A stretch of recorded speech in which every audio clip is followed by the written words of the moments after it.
ایک سورہ فاتحہ 3 دفعہ سورہ توحید پڑھ کر تمام مومنین مومنات مرحومین تمام علماء تمام شہداء اپنے تمام مرحومین کو میرے مرحومین کو حبیب فیملی کے مرحومین کو استاد سعید سبت جعفر شہید عارف حسینی شہید قاسم سلیمانی کی روح کو پڑھ کر بخش دیں۔ بسم اللہ الرحمن الرحیم۔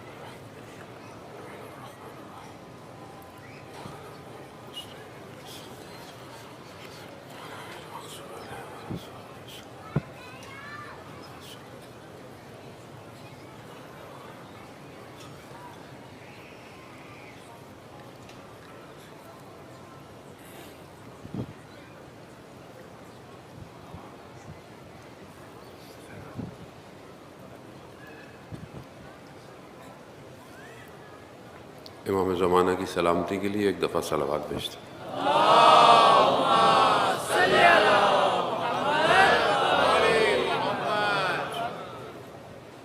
لا حول ولا قوة الا باللہ العلی العظیم۔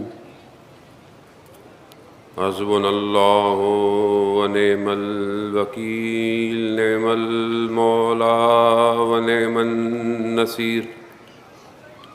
اعوذ باللہ من الشیطان الرجیم، بسم اللہ الرحمن الرحیم۔ الحمد للہ الذی یؤمن الخائفین وَيُنَجِّي الصَّالِحِينَ وَيَضَعُ الْمُسْتَكْبِرِينَ وَيُهْلِكُ مَلُوكًا وَيَسْتَخْلِفُ آخَرِينَ۔ والصلاة والسلام على رسول ثقلین محبوب رب المشرقین والمغربین جد الحسن والحسین نبینا سیدنا قاسم محمد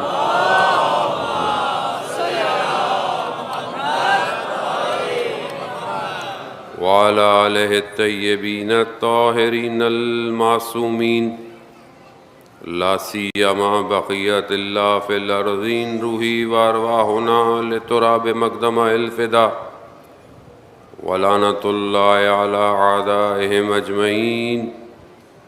بسم اللہ الرحمن الرحیم۔ رب اشرح لی صدری ویسر لی امری واحلل عقدۃ من لسانی یفقہوا قولی۔ اما بعد فقد قال رسول اللہ صلی اللہ علیہ وآلہ وسلم افضل الاعمال امتی انتظار الفرج۔ صلوات بھیج دیں محمد والے۔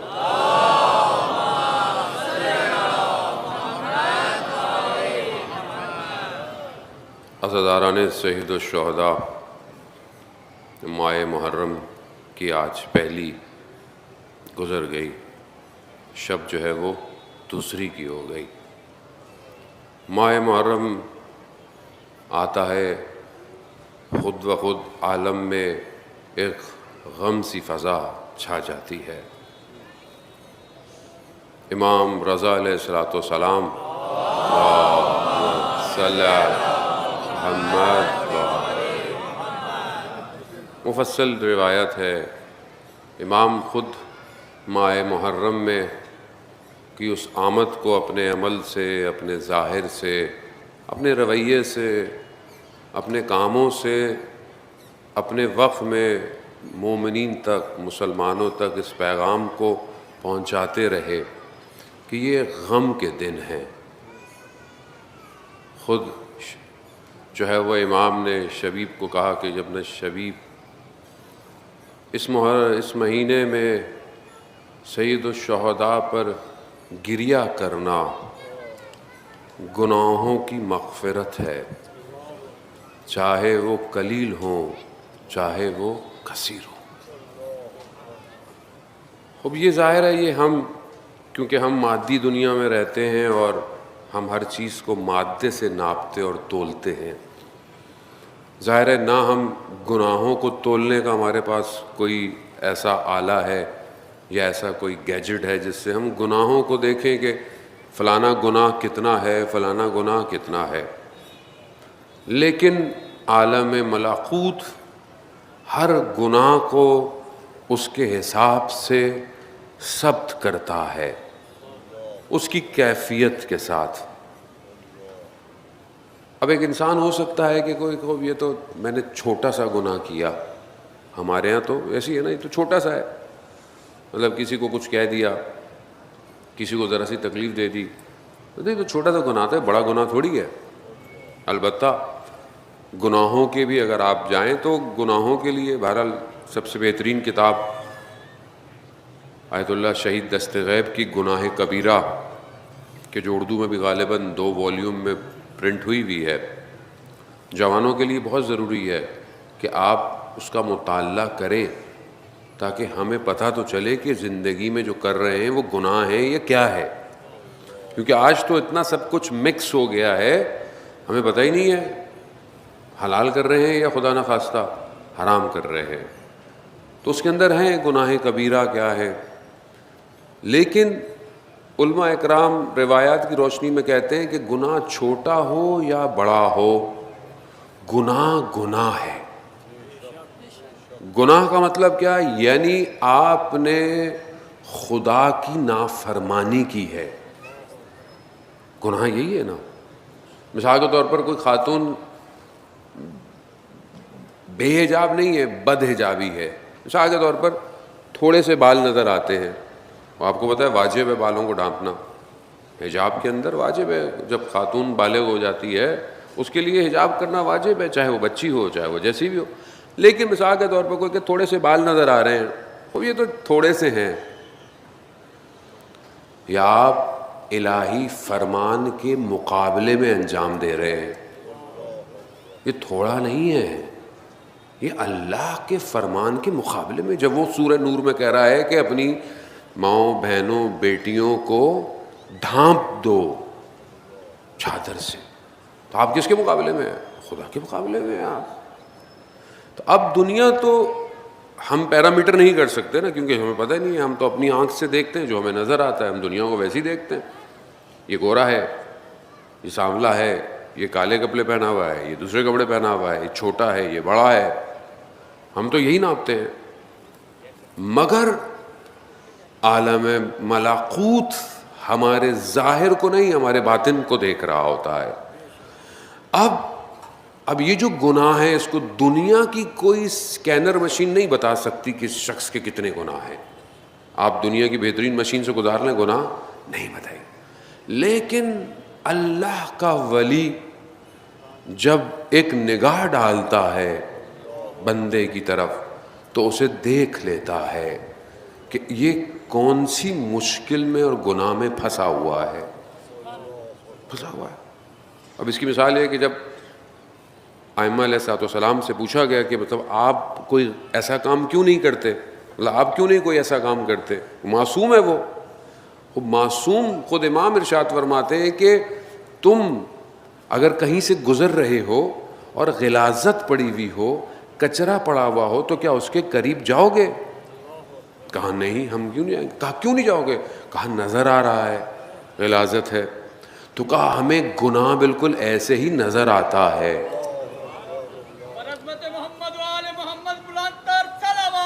اللہم صلی علی محمد کو ہمیں گناہ ایسے ہی نظر آتا ہے، نظر آتا ہے کہ یہ گناہ ہے، کیوں اس کے قریب جائیں، کیوں اس کے قریب جائیں۔ نجف کے عالم دین تھے، شاگرد کہتا ہے کہ میں نے اپنے استاد کو اپنے کھانے پہ بلایا، گھر پہ کھانے کو آئے، کھانا رکھا ہوا، گوشت رکھا، چاول رکھا، سب رکھا۔ وہ آئے، بیٹھے، تھوڑی دیر بیٹھے، بس انہوں نے چاول چکھے اور اٹھ کے چلے گئے۔ شاگرد تھا، جانتا تھا استاد کو، کہا اس کا مطلب ہے کھانے میں کوئی نہ کوئی گڑبڑ تھی۔ اٹھا، اپنی زوجہ سے پوچھا کہ کھانا بناتے وقت پاکیزگی نجاست کا خیال رکھا تھا؟ کہا بالکل۔ کہا کوئی ایسی چیز تو نہیں تھی؟ کہا نہیں۔ قصاب کے پاس گیا جہاں سے گوشت لے کے آیا تھا، پوچھا گوشت صحیح جانور کا تھا، حلال تو تھا، تم نے کہیں حرام گوشت تو نہیں دے دیا، میں پیسے واپس نہیں لوں گا؟ کہا نہیں۔ پھر کہاں بس جب گوشت رکھا ہوا تھا تو بلی آئی تھی اور دانتوں میں دبا کے بھاگنے کی کوشش کر رہی تھی، تو میں نے اس سے چھین لیا تھا۔ بہرحال ایک اثرات اس کے اوپر مرتب ہو گیا. یہ اپنے استاد کی خدمت میں کہا کہ استاد آپ نے کھانا کیوں نہیں کھایا؟ کہا رہنے دو. کہا نہیں مجھے بتائیے. کہا کہ جب میں تمہارے دسترخوان پہ بیٹھا تو گوشت کی جگہ پر غلاظت رکھی ہوئی تھی. باطنی آنکھ ظاہر کو، ہماری لیے یہ چیزیں بہت سی نارمل ہیں ایکچولی. ہم بعضوں کہتے ہیں خوب اس سے کیا فرق پڑتا ہے، کہیں بھی کھا لو کھانا، کہیں بھی کھا لو کھانا، لیکن ہمیں نہیں پتا کہ بہت سارے اثرات ظاہر نہیں ہیں، روح پر مرتب ہوتے ہیں. شخص کی اگر نماز قضا ہو جائے اسے سوچنا چاہیے، کیوں کہ کہیں نہ کہیں کوئی حرام لقمہ اس کے اندر چلا گیا ہے. ہم تو اتنے نارمل ہیں، ہمیں پتہ ہی نہیں چلتا. ہماری تو فجر بھی چلی جائے، یہ بھی چلا جائے. عزیزان محترم، اوپر نظام بہت دقیق ہے. ایک ایک لمحہ ملی مائنر سیکنڈ کے ساتھ ہماری زندگی کو سکین کیا جا رہا ہے. جب مریں گے اس طرف جائیں گے نا تو ایک ایک لمحہ دکھایا جائے گا. دن اتنے ٹکڑوں میں کیا جائے گا کہ آپ اپنے دن کو ہی جواب دیتے دیتے آپ کی زندگی گزرنا شروع ہو جائے گی.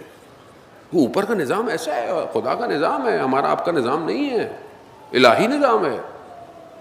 اب یہ جو ہم زندگی میں گزار رہے ہیں، نہ جانے کیا کیا غلطیاں ہیں، کیا کیا گناہ ہیں، کیا کیا خطائیں ہیں، کوتاہیاں ہیں. اور امام کیا کہتے ہیں؟ سید الشہداء پر گریا تمہارے گناہوں کو پاک کر دیتا ہے.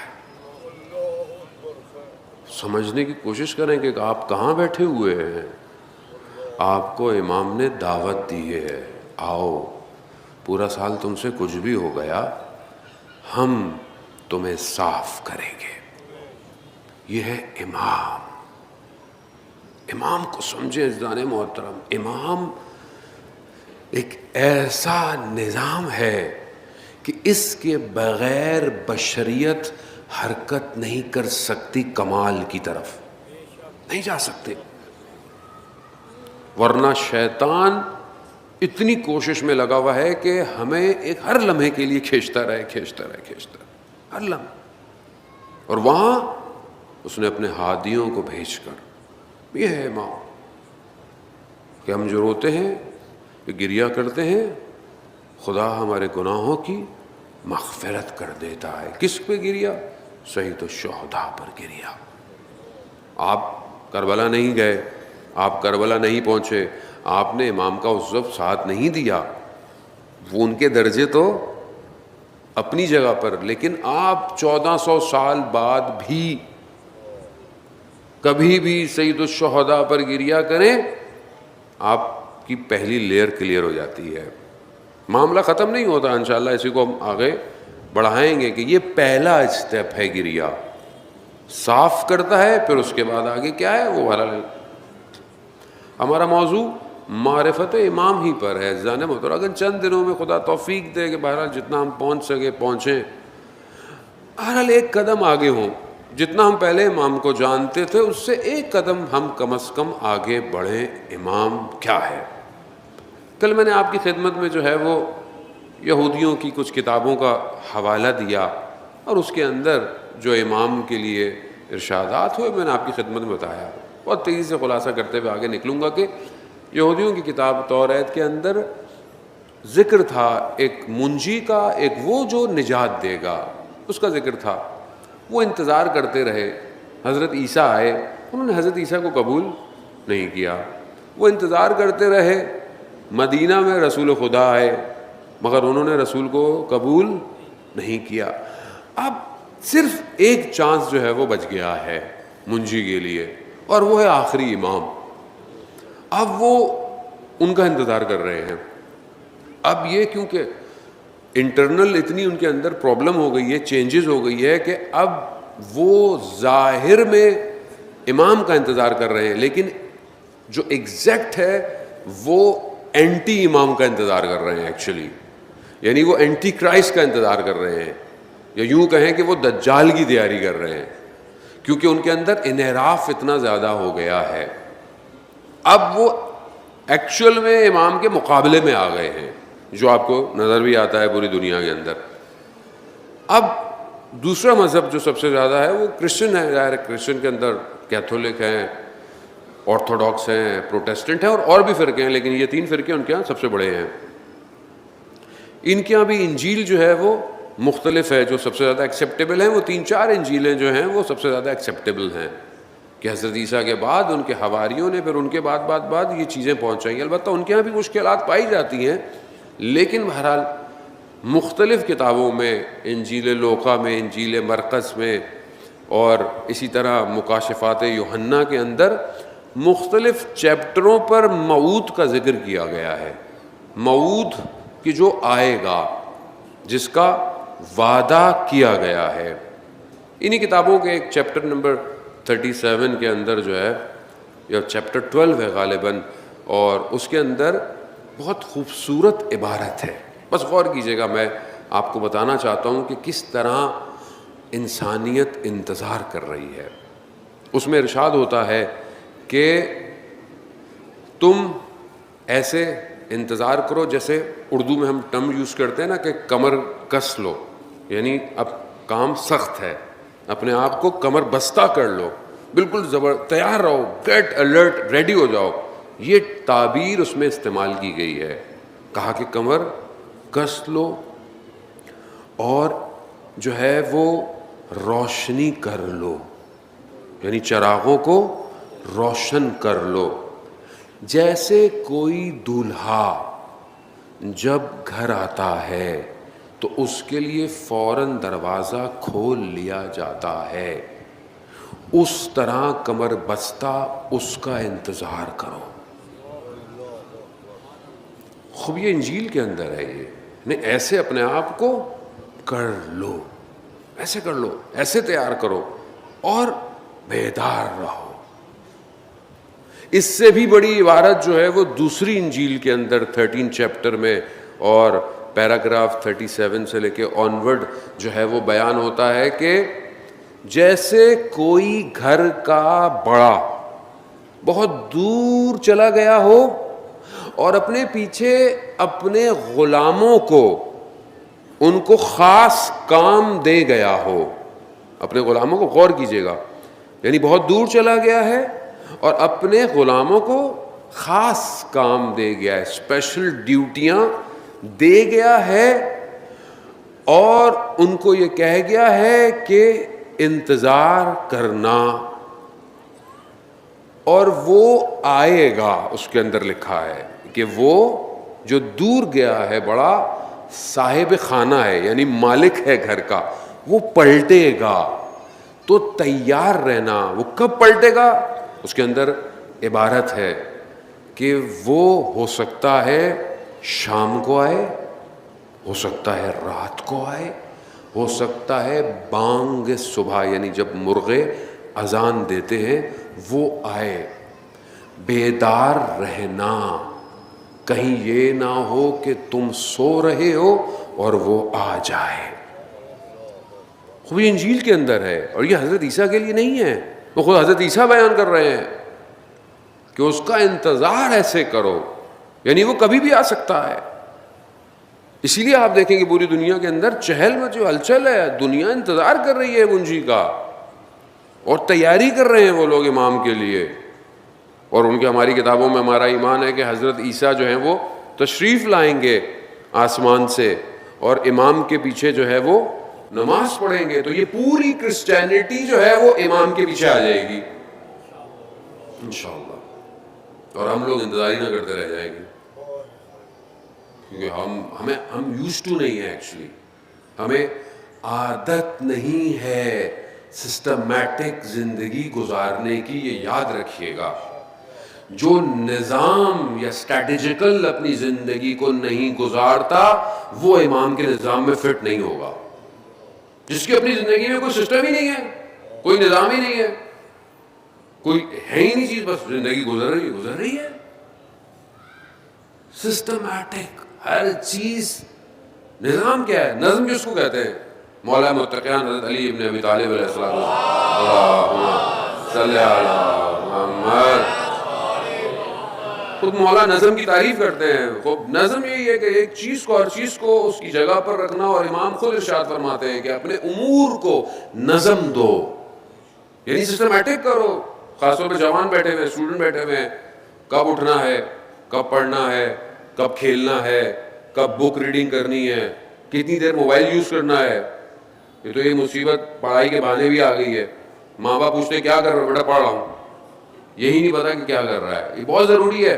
اگر آپ لوگ چاہتے ہیں, نہیں آپ لوگ کیا, میں بھی, سب شامل ہے اس میں کوئی استثنا نہیں ہوں آپ لوگوں سے, ہم سب اگر چاہتے ہیں کہ اپنے وقت کے امام کے نظام میں انٹر ہوں تو اپنی زندگی کو سسٹمیٹک بنانا پڑے گا, نظام بنانا پڑے گا, دقیق ہونا پڑے گا, پریپیئر ہونا پڑے گا.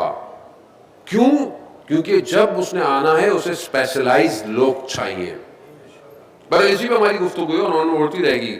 اب انجیل کے اندر یہاں پر مکاشفات یوحنا کے اندر بھی کافی کتابوں کے اندر, اور انہوں نے کافی اس کو جو ہے وہ لکھا ہے, اور 50 سے زیادہ جو ہے وہ ایک تحقیق کے مطابق جو ہے وہ جو موعود کا لفظ استعمال ہوا ہے انجیل میں وہ وقت کے امام کے لیے ہے. اب ہم آگے کی طرف بڑھیں. اب امام نے آنا, کل میں آپ کی خدمت میں سورہ جو ہے وہ انبیاء کی غالباً آیت جو ہے وہ اس کو بیان کیا تھا. آج ایک اور آیت آپ کے جو ہے وہ اذان عالی میں منتقل کرنی ہے. قرآن کی سورہ قصص کی آیت نمبر 5 ہے, کہ جہاں اس سے پہلے آیت نمبر 4 آیت میں پروردگار جو ہے وہ فرعون کا جو ہے وہ بتا رہا ہے کہ فرعون کیا ہے, اور پھر اس کی اگلی آیت میں پروردگار کہتا ہے کہ وَنُرِيدُ, یعنی ہم چاہتے ہیں, ہم یہ چاہتے ہیں کہ مطلب منت رکھیں, احسان کریں. کس کے اوپر؟ الَّذِينَ, ان لوگوں کے اوپر جو اس دنیا میں ضعیف ہو گئے ہیں, کمزور ہو گئے ہیں, اور ان کے لیے پیشوا یعنی ان کے لیے رہبر, لیڈر بنائیں ان کو لیے, اور انہی کو زمین کا وارث قرار دے. وہ پروردگار نے بہت ساری ظاہر آیتیں ہیں, جتنا ہمیں دن ملتے رہیں گے ہم بیان کرتے رہیں گے.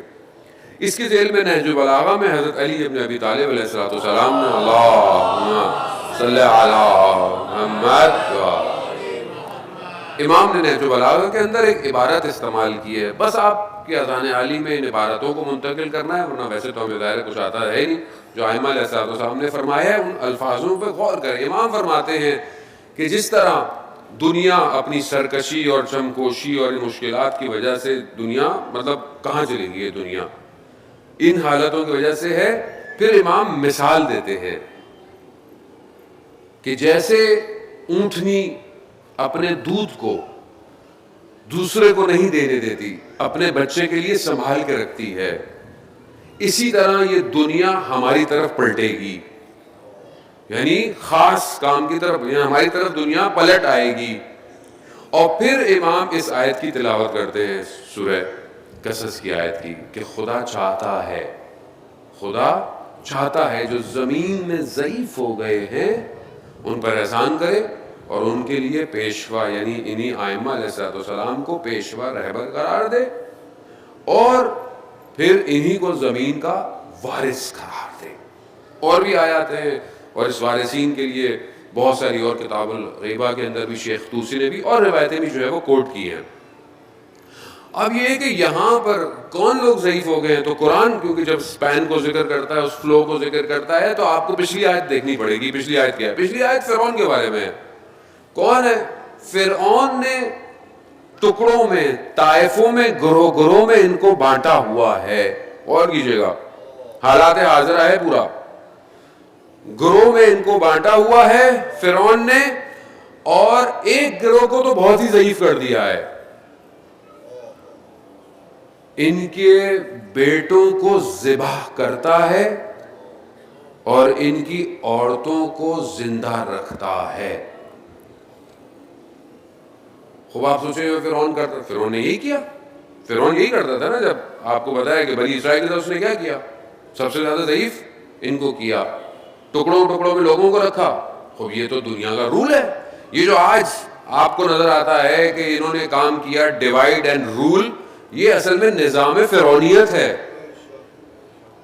یہ نظام فرعونیت نظام کو سمجھیں، شخص نہیں ہے. قرآن اگر کسی چیز سے ذکر کر رہا ہے، قرآن کو شخصیت پرستی نہیں کرتا، قرآن سسٹم کی بات کرتا ہے، قرآن عبرت کی بات کرتا ہے. قرآن جب کسی تاریخی واقعے کو، کسی قوم کو بیان کر رہا ہے تو اس لیے بیان کر رہا ہے کہ آپ دیکھیں کہ یہ ریفلیکشن کہاں کہاں ہو رہی ہے. اور قرآن سے ثواب کے لیے پڑھ دیا، اچھی باتیں پڑھیں، بہت اچھی باتیں پڑھیں.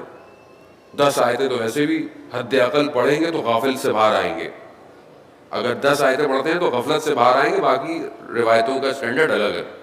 ورنہ چھٹے امام جعفر صادق علیہ السلام، اللہم صلی علی محمد، امام فرماتے ہیں کہ مومن کو 50 آیتیں پڑھنی ہے.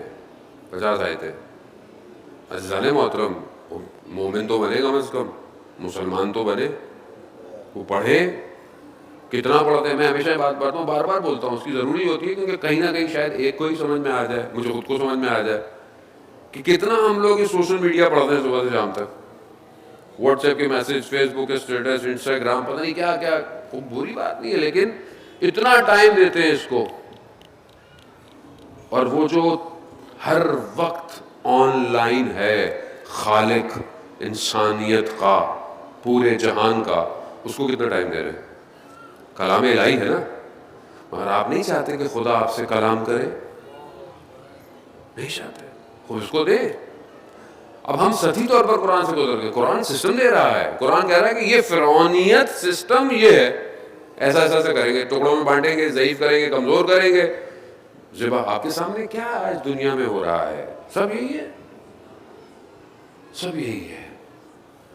اس کے مقابلے میں اگلی آیت میں پروردگار دوسرا سسٹم دے رہا ہے کہ یہ کچھ بھی کر لے، ہم ضعیف کمزوروں کو مضبوط بنائیں گے، ہم بھیجیں گے اس کو، وہ آئے گا. وہ موعود ہے، وہ اللہ کا وعدہ ہے، وہ حجت الہی ہے. وہ میرے اور آپ کے کہنے سے رکنے والا ہمارا اپنا نقصان ہے. آج اگر ہم اپنے مولا کی طرف نہیں بڑھتے تو امام کا تھوڑی نقصان ہے، ہمارا نقصان ہے. آیت اللہ خوئی رضوان اللہ تعالیٰ علیہ کے والد محترم نجف سے بغداد جاتے ہوئے حلہ سے گزرے. حلہ سے گزرے تو دیکھا انہوں نے ایک جگہ پر ایک گنبد سا بنا ہوا ہے، اور مذہبی جگہ جیسے لگ رہی ہوتی، جیسے حرم ہوتے ہیں، مسجد ہوتی ہے، اس طرح ہوتے ہیں، ایسے بنا ہوا ہے. لیکن لکھا ہوا ہے ھذا مقام امام زمان. او تعجب کیا انہوں نے پوچھا کہ یہ کیا ہے، یہ کس کا گھر ہے، کس نے اس کو مقام امام زمان بنایا ہوا ہے؟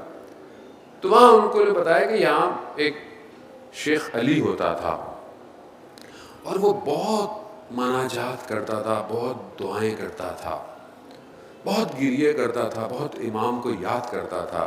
کہتا تھا مولا کب آئیں گے، مولا میں کب تک آپ کے لیے روتا رہوں گا، آپ کیوں نہیں آتے. بہت گریے کرتا تھا، مشہور تھا وہ. ایک دن شہر سے باہر نکل گیا اور وہی چیخ و پکار، وہی گریے، مولا یہ آنکھیں ختم ہو رہی ہیں، میں کب آپ کو دیکھوں گا، مولا زندگی گزرتی جا رہی ہے، آپ کیوں نہیں آتے. خود میرے چھوٹے سے شہر میں 1000 تلوار چلانے والے ہیں، مولا خالص لوگ ہیں، آپ کیوں نہیں آتے، آپ کو تو 313 چاہیے. حلہ چھوٹا سا ہے، اس میں 1000 لوگ ہیں. بہت گریہ کیا. گریہ کرتے کرتے دیکھا کہ ایک عربی لباس میں جوان نمودار ہوا. کہا کہ شیخ کیا چاہتے ہو؟ کہا میں اپنے وقت کے امام کو دیکھنا چاہتا ہوں. کہا ہم ہی تمہارے وقت کے امام ہیں. تو وہ پاؤں میں پڑ گیا اور وہی ساری باتیں جو بولتا تھا بولا، مولا آ جائے، مولا 1000 لوگ تیار ہیں. مولا اچھا، مولا 313 خالص چاہیے مجھے. مولا 1000 لوگ خالص. کہا اچھا ٹھیک ہے، جاؤ اور فلانا جو تمہارے محلے میں کسائی رہتا ہے اس کو لے جاؤ، اور 2 گوسفند یعنی دمبے اپنی چھت پہ پہلے جا کے رکھ دینا، اور پھر لوگوں کو بلا لینا کہ جمعرات کو وہ تمہارے گھر آ جائے، میں جمعرات کو تمہارے گھر تشریف لاؤں گا۔ خوش ہو گیا، چلا گیا۔ اس نے قصائی کو کہا کہ امام نے تمہیں اور مجھے کوئی ڈیوٹی دی ہے، اور دو جو ہے وہ دمبے اس نے چھت پہ پہلی رکھ دی، جا کے باندھ دیے رسی سے۔ اب پھر سب کو بلا لیا، پھر انہوں نے انتخاب کیا ان 1000 لوگوں میں سے، بہت بحث مباحثے کے بعد 40 لوگوں کا انتخاب کیا، 40 لوگوں کو لے آئے وہ اس کے گھر کے نیچے۔ اب انہوں نے دیکھا کہ ایک دم نور نمودار ہوا، اور نور سے پورا علاقہ روشن ہو گیا، اور اس کی چھت پہ آگے نور ختم ہو گیا، تو سمجھ گیا کہ امام آ گئے۔ اب پھر امام نے سب سے پہلے جو ہے وہ قصاب کو، قصائی کو بلایا، وہ اوپر آیا، امام کی خدمت میں حاضر ہوا۔ امام نے کہا کہ یہ جو ایک جانور ہے اس کو قربان کرو، اور یہ جو نالی نیچے جا رہی ہے اس میں قربان کرو، خون اس کا یہاں سے جانا چاہیے۔ اس نے امام کی نوکری نبھائی، کاٹا، خون بہنا شروع کیا۔ اب جب نیچے خون گیا صحن میں تو یہ سب بیٹھے ہوئے تھے۔ کہا کہ امام نے تھوڑی دیر اس سے باتیں کی ہوں گی، پوچھا ہوگا، اور اس کا عمل اچھا نہیں ہوگا، امام نے اسے قربان کر دیا۔ اب گھبرائے، پھر امام نے شیخ کو بلایا، پھر شیخ گیا، پھر امام نے اسے قصائی کو دوبارہ ہی کہا، وہ تو بیٹھا تھا اوپر، کہا کہ دوسرا جانور بھی قربان کرو۔ دوسرا جانور قربان ہوا، خون نیچے گیا۔ اب نیچے سارے پریشان کہ یہ دونوں تو ہم سب میں بہترین تھے، اس کا مطلب ہے کہ ان کا عمل بھی صحیح نہیں ہے، تو پھر ہمارا عمل کا کیا ہوگا؟ بھاگ گئے۔ امام نے شیخ علی سے کہا جاؤ لوگوں کو بلاؤ۔ اب جیسے اس نے جا کے دیکھا تو صحن میں کوئی بھی نہیں تھا۔ امام نے کہا کہ تم تو کہتے تھے کہ خالص لوگ ہیں۔ اب یہی تھا نا، امام نے یہی کہا کہ امام نے کہا کہ جس کو اپنے عمل پر یہ یقین ہے کہ میں اس سے راضی نہیں ہوں، وہ میرا کیا کام آئے گا؟ یعنی جس کو خود یہ یقین ہو کہ میرا عمل اچھا نہیں ہے تو ہمارے کس کام کا؟ اور اگر اس کو یہ ہے کہ اس کا عمل اچھا ہے تو پھر وہ میرے راستے پر جان قربان کرنے سے کیوں ڈر رہا ہے؟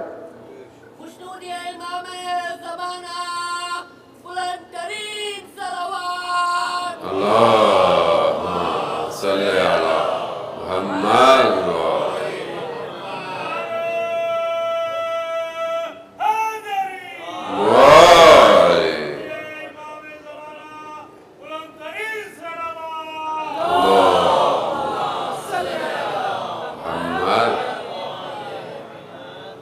عزیزان محترم، بہت آسان نہیں ہے 313 ہو جائے 313 ہو جائے، کیسے ہو؟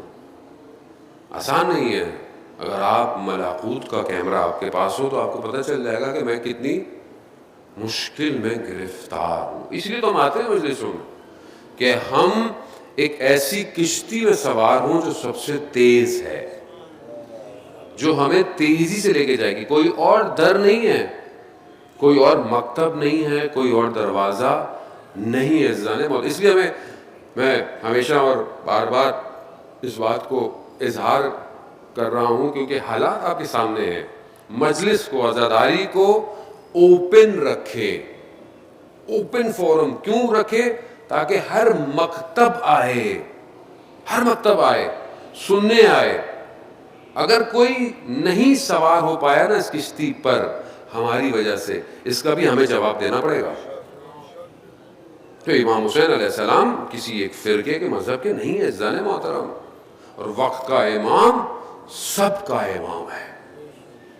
اس لیے بہرحال اب وقت آ گیا، اب آپ کے سامنے ہے، اب آپ کب تک ایسے ایکسکیوز بنائیں گے کہ ایسا ہے ویسا ہے؟ دنیا آپ کو سن رہی ہے، دنیا کی پوری نگاہ صرف اور صرف توحید تشیع پر ہے۔ انہیں کسی اور سے مسئلہ ہی نہیں ہے، انہیں پتا ہے کہ یہی ہیں کہ جتنا انہیں مارو یہ اتنے بیدار ہوتے ہیں۔ ان کی سمجھ میں نہیں آیا کہ مار کے تھک گئے وہ، اب کیا کریں؟ کہا کہ پھر ان کا وہ جو سسٹم ہے جو انہیں بنا رہا ہے اس کو خراب کرو۔ کئی سال پہلے سے پلاننگ ہوئی جو آج آپ کو نظر آتی ہے ممبروں پر. اس میں مطلب کوئی تکلف کی بات ہی نہیں ہے. اس میں کس کی بات ہے؟ اس میں دین میرا اور آپ کا تھوڑی ہے. میں نے آپ نے کتنی قربانی دی ہے دین کے لیے. دین ان کا ہے جن کے لیے ہم زیارت میں یہ پڑھتے ہیں مختلف الملائکہ، جن کے گھروں میں ملائکہ کی آمد و رفت ہے. دین ان کا ہے کہ جن کے دروازے پر 6 مہینے تک رسول خدا سلام کرتے رہے، السلام علیکم یا اہل بیت نبوہ و معدن الرسالہ. دین وہ دے کے گئے ہیں ہمیں، الہی دین ہے. اللہ نے ان کا انتخاب کیا. اس میں میرا آپ کا جھگڑا کس چیز کا ہے؟ اللہ نے انہیں انتخاب کیا ہے. وہ جسے خدا نے انتخاب کیا، اب آپ کیا کریں گے؟ سمجھنے کی کوشش کریں. بشریت کی بقا عام انسان نہیں کر سکتا، وہی کر سکتا ہے جسے خدا نے بھیجا ہو. اور خدا کی مرضی جسے بھیجے، خدا کی مرضی جس کا انتخاب کرے.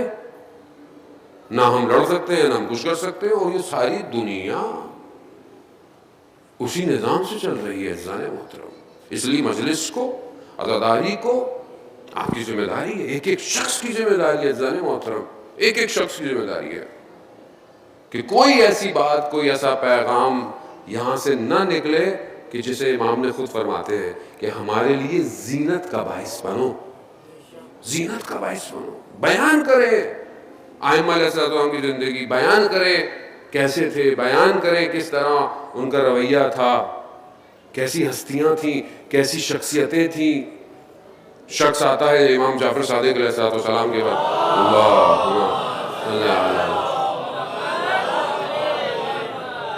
امام پوچھتے ہیں اس سے، حال احوال پوچھتے ہیں کیسا. اپنے رشتہ دار اپنی پھوپھی کے گھر سے آتا ہے کہ پھوپھی جو ہوتی ہے وہ دوسرے طرف ہوتی ہے لیکن پھر بھی صلہ رحمی کرتا ہوا آتا ہے. امام سلام پوچھتے ہیں حال احوال. امام کہتے ہیں بہت خوش ہوا میں کہ تم نے صلہ رحمی کی. امام اس سے اس کے بھائی کا احوال پوچھتے ہیں، بھائی کیسا ہے؟ کہتا ہے ہاں صحیح ہے، ٹھیک ہے، مگر وہ کچھ آپ کے معاملات میں شک اور تردید کا شکار ہے. تھوڑا سا اس کو آپ کے مرتبے، آپ کی چیزوں پر شک ہے. کہا اچھا. کہا اس سے کہنا کہ فلانی جگہ، فلانی نہر کنارے، فلانے درخت کے نیچے اس وقت تمہارا یقین کہاں چلا گیا تھا. اب یہ اس کو بھی نہیں پتا ہوتا. اب یہ اپنے بھائی کے پاس جاتا ہے اور کہتا ہے کہ امام نے تمہارا، میں نے پوچھا اور میں نے یہ بتایا کہ وہ بڑا شک اور تردد کا شکار ہے. وہ کہتا ہے مجھے یقین، مگر امام نے کہا کہ فلانی جگہ، جیسی اس نے بولنا شروع کیا نا، فلانی نہر کنارے درخت کے نیچے، اس کے چہرے کا رنگ اڑنا شروع ہو گیا. کہا یہ تمہیں کس نے کہا؟ کہا امام نے کہا. اس کا رنگ اڑ چکا تھا. کہا وہاں تو کوئی نہیں تھا. کہا ماجرا کیا ہے؟ بہرحال میں بہت ادب کے ساتھ کہا کہ میں سفر کر رہا تھا، راستے میں ایک شخص اپنی کنیز کے ساتھ تھا اور میں نے کوشش کی کہ کسی طریقے سے اس کی کنیز میرے پاس آ جائے، لیکن راستے میں روٹی لانے کے لیے، لکڑیوں کے لیے وقت کا، تو میں نے کہا کہ کسی بہانے میں اس کو بھیج دوں، اور میں نے اسے بھیج کر جو ہے وہ غلط فعل انجام دیا. امام ہر جگہ دیکھ رہا ہے. امام ہے. روایت میں ہمارے اعمال 2 دفعہ ہفتے میں امام کی خدمت میں جاتے ہیں. یہ میرا چاہنے والا جوان، بوڑھا، بچی، بیٹی، ماں، اس نے پورے ہفتے میں یہ کیا. یہ تنہائی میں بیٹھا ہوا تھا، اس نے آنکھوں سے گناہ کیا. کسی کا دروازہ کھلا تھا، اس نے اس کے گھر میں جھانکا. مال میں پتہ نہیں تھا، اس نے ملاوٹ کر لی، کم تول لیا.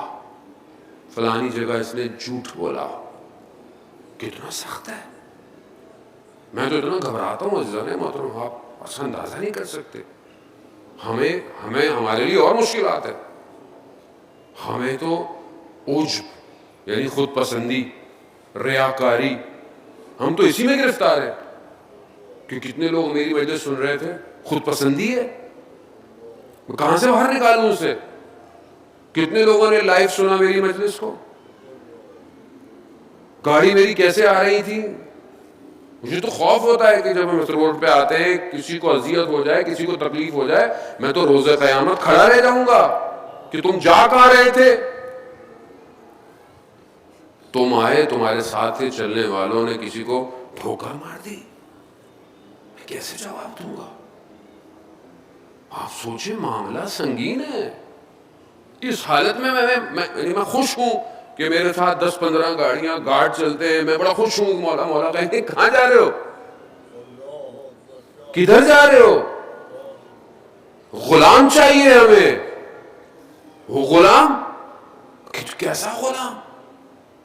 وہ غلام کہ راوی کہتا ہے کہ میں نے مدینہ میں دیکھا، بارش نہیں ہو رہی تھی، لوگ دعائیں اور استغاثے کر رہے ہیں، ایک سیاہ پوش غلام رخساروں کو خاک پہ رکھے ہوئے خدا سے کہہ رہا ہے اگر پروردگار تو نے بارش نہیں بھیجی نا تو میں رخسار نہیں ہٹاؤں گا۔ کہتا ہے میں نے دیکھا اس کے جملے ختم نہیں ہوئے تو بارش شروع ہو گئی۔ کہا اٹھا، میں نے کہا یہ ہے کون؟ میں نے اس کا پیچھا کیا، دیکھا کوچہ بنی ہاشم میں چھٹے امام کے جانوروں کو پالنے والا غلام تھا۔ یعنی کس مقام پہ غلاموں کو پہنچا دیا مولا! مولا ایسی نوکری! یہی تو وجہ تھی کہ جو غلام کے پاس خراسان سے کوئی بہت بڑا شخص آیا، کہا کہ تم میری ڈیوٹی چینج کر لو، میں تمہیں خراسان میں باغ دیتا ہوں، زمینیں دیتا ہوں، سب کچھ دیتا ہوں، میری دولت لے لو۔ کہا مجھے یہ نوکری جو تم کرتے ہو مجھے دے دو۔ اس نے کہا معاملہ برا نہیں ہے، آیا مولا کی خدمت میں، مولا ایسا ایسا ہے، آپ کا چاہنے والا آیا ہے۔ امام نے کہا کیا میں جاؤں؟ کہا مرضی تمہاری، جاؤ۔ جب جانے لگا نا تو امام نے کہا ایک منٹ رکو، کہا دیکھو یاد رکھنا جو اس دنیا میں جتنے ہمارے قریب ہوگا نا وہ اس دنیا میں بھی اتنا ہی قریب ہوگا، بانٹو۔ کس چیز کی کمی ہے ہمارے پاس؟ یہ جو نعمت ہے محبت اہل بیت کی، یہ سارے خزانے آپ دیں گے اس کو دنیا کے بدلے میں؟ یہی تو کوالٹی ہے ولایت میں کہ جو مولا کے ماننے والے ہیں ان کی گردنوں میں تلوار کی نوک بھی رکھی ہو نا، وہ ولایت علی ابن ابی طالب سے نہیں ہٹتے۔ یہ کون سا سافٹ ویئر ہے مولا؟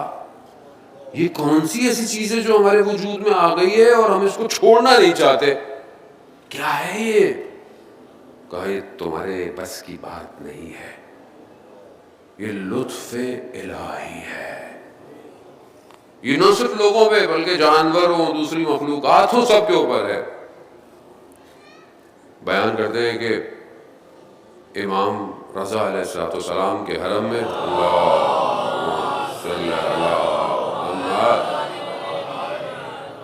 امام کے حرم میں ایک اونٹ دوڑتا ہوا آ گیا، آتے آتے تخت فولاد پہ آگے رک گیا۔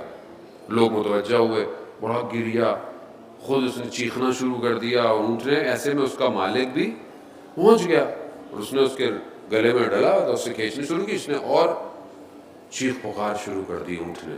ایسے میں جو متولی تھے حرم کے وہ آئے، جب انہوں نے ماجرا دیکھا اس نے کہا کہ ایسا کرو اس اونٹ کو ہمیں دے دو، ہم اس کو امام کے لیے وقف کر دیتے ہیں۔ اس نے کہا ٹھیک ہے۔ جیسے ہی اس کی گردن میں حرم کا وہ ڈلا، کہتے ہیں اس نے حرکت کرنا شروع کر دی۔ یعنی یہ جانوروں کو بھی پناہ دے رہے ہیں۔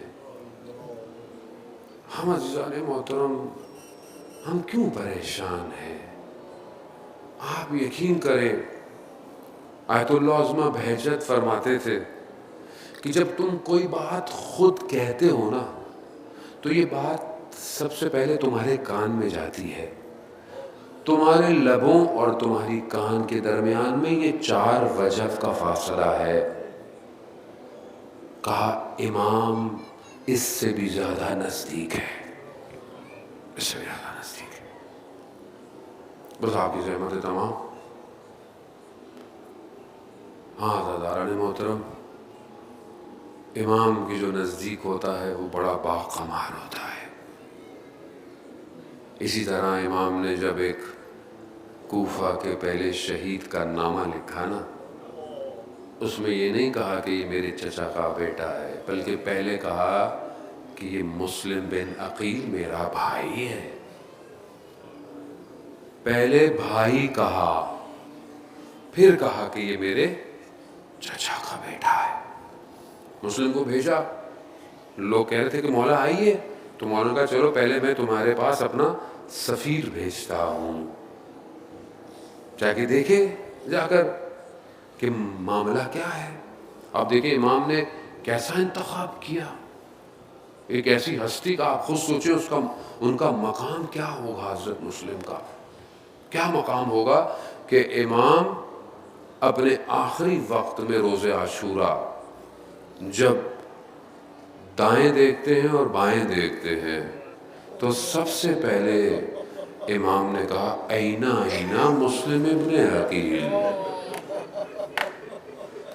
یعنی وہاں مسلم نے بھی وفا کی، یہاں امام نے بھی مسلم کو یاد رکھا۔ مسلم کو سمجھنے کی کوشش کریں، حضرت مسلم کو۔ حضرت مسلم، اللہ اکبر، حضرت مسلم گئے، لوگوں کو بلایا، بڑے بڑے لوگ آئے، سب لوگ جمع ہوئے، کہتے ہیں ہزاروں کی تعداد میں لوگ مسلم کے پیچھے نماز پڑھ رہے تھے۔ ابن زیاد بہرحال بنی ہاشم کا لباس بنا کر داخل ہو گیا، لوگ سمجھے کہ امام آ رہے ہیں، اسی لیے بصیرت چاہیے عزیزان محترم کہ کوئی تقدس کا لباس پہن کر آپ کی صفوں کے اندر داخل نہ ہو۔ ابن زیاد نے یہی کیا، بصیرت نہیں تھی کوفہ والوں کے اندر۔ آیا اور اس نے پھر آتے ہی اپنا کام شروع کر دیا، وہ پہچان گیا تھا کوفہ والوں کو۔ اس نے تلوار کو سونے کے بدلوں میں خرید لیا اور کہا کہ اگر کوئی میری بات نہیں مانے گا اس کا خون حلال ہے۔ ہزاروں کی تعداد کم ہونا شروع ہوئی، کہتے ہیں کہ آخری نماز میں مسلم کے پیچھے 30 لوگ تھے، جب اٹھے تو کہتے ہیں 10 لوگ تھے۔ جیسے ہی باب قبلہ سے مسجد سے باہر نکلے مسلم تنہا تھا۔ ہائے غربت اہل بیت کی، مسلم تنہا تھا۔ مسلم اب رات کی تاریکی ہے اور کوفہ کی گلیاں ہیں، ایک دیوار کے کنارے سہارا دے کر مسلم بیٹھے ہوئے ہیں۔ اسی گھر کے دروازے سے ایک بوڑھی عورت نکلی، اس نے دیکھا، اس نے کہا کہ اے اجنبی، تمہیں نہیں پتا ابن زیاد پہرا ڈالا ہوا ہے، مسلم کو ڈھونڈ رہا ہے، جاؤ اپنے گھر چلے جاؤ۔ مسلم نے اشارے سے پانی مانگا، اس نے پانی دیا، یہ چلی گئی، کیونکہ یہ اپنے بیٹے کا انتظار کر رہی تھی تو یہ دوبارہ آئی۔ کہا جوان دیکھ میں بیوہ عورت ہوں، میرے گھر کے دروازے پر کوئی جوان بیٹھا ہو، یہ سننا تھا مسلم کو۔ مسلم کہتے ہیں کہ میرا گھر نہیں، میں کہاں جاؤں؟ کہا مگر تم کوفہ کے نہیں ہو؟ کہا نہیں میں مدینہ کا ہوں۔ اب مدینہ کا سننا تھا، اہل بیت کی ماننے والی تھی۔ کہا مدینہ میں کہاں؟ کہا محلہ بنی ہاشم۔ ہاں محلہ بنی ہاشم، بس اب جو سننا تھا۔ کہا کون ہو؟ کہا مسلم ابن عقیل۔ اللہ کو ہے غربت مسلم، یہ سننا تھا۔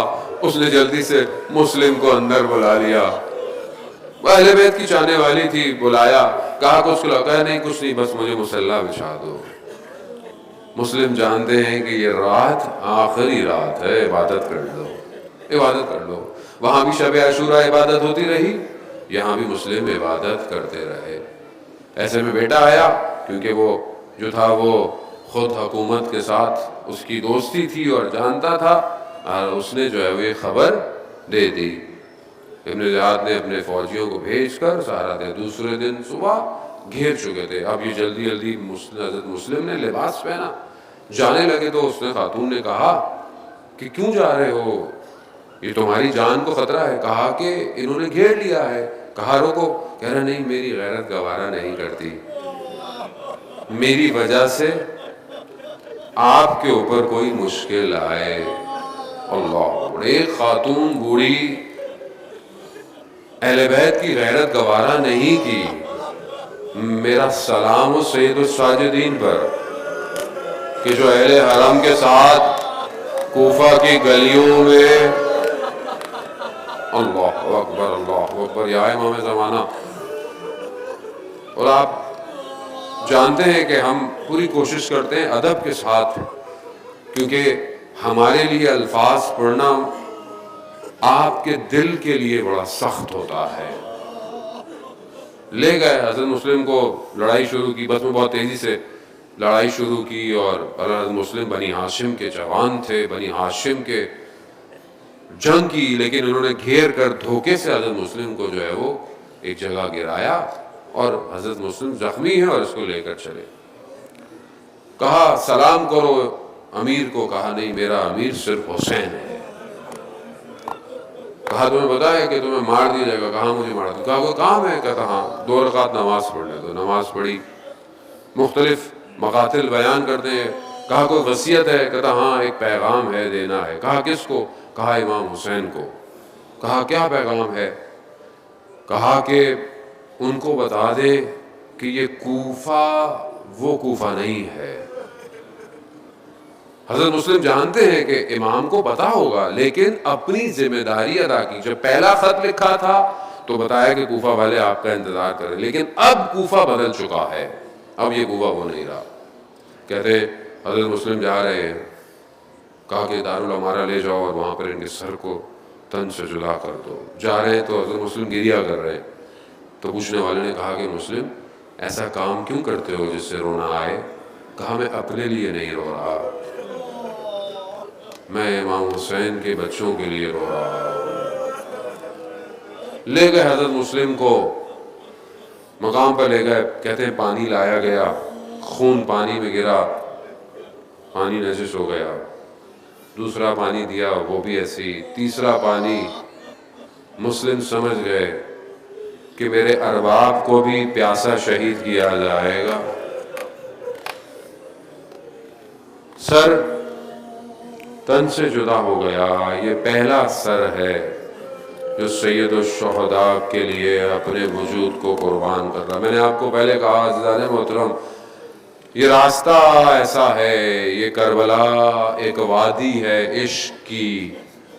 اس وادی کے دروازے پر لکھا ہے کہ اگر اندر آنا ہے سر کٹوا کے آنا پڑے گا. مسلم نے اپنا سر کٹوا دیا.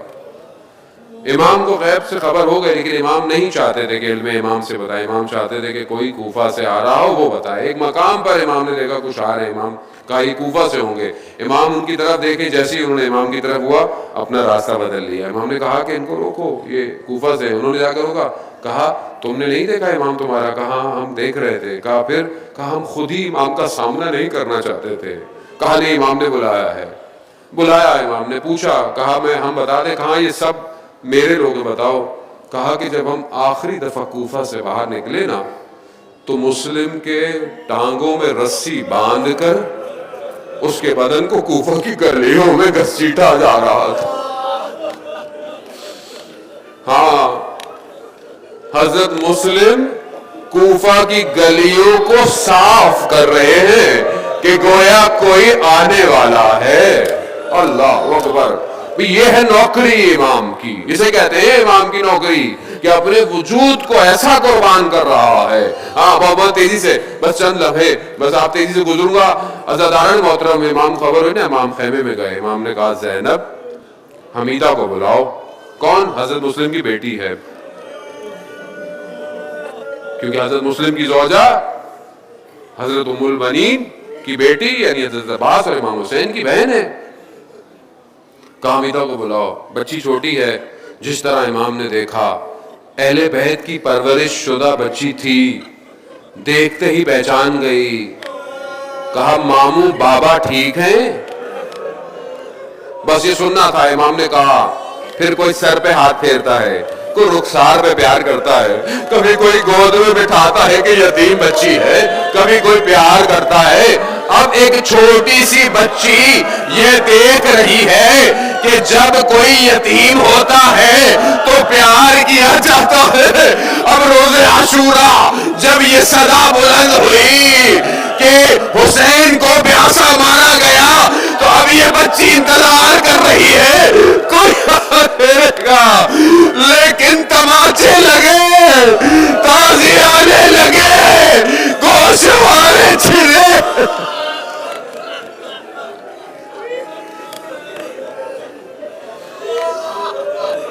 لعنت اللہ علی القوم الظالمین وسیعلم الذین ظلموا ای منقلب ینقلبون۔ پروردگار تجھے ان بہتے ہوئے آنسوؤں کا واسطہ امام زمانہ کے ظہور میں تاجیل عطا فرما، ہمیں ان کے ناصروں ان کے مددگاروں میں شمار فرما، جو پریشان حال ہیں ان کی پریشانیوں کو دور فرما، جو حاضرین مجلس بیٹھے ہیں ان کی جائز خواہشات کو پورا فرما۔